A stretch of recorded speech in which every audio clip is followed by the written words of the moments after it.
No v roku 1933 sa v Nemecku všetko zmenilo. K moci sa dostal Adolf Hitler a s ním aj nacistický režim. Hitler okamžite pochopil, že šport je dokonalým nástrojom propagandy, ktorý môže svetu ukázať silu a dokonalosť árijskej rasy. Štát začal liať obrovské peniaze do športových klubov, mládežníckych hnutí a budovania štadiónov.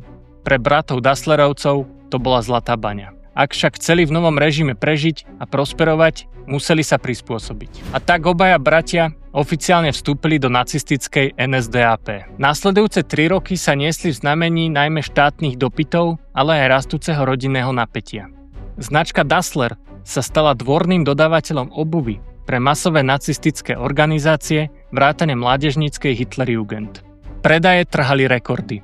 Fabrika išla na 3 smeny a bratia rozprávkovo bohatli. Lenže s peniazmi rastlo aj napätie za zatvorenými dverami ich spoločnej vily, kde obaja bratia žili so svojimi manželkami. Sledujte Ikony podnikania. Filmové spracovanie najväčších podnikateľských príbehov histórie nájdete na YouTube a na všetkých podcastových platformách.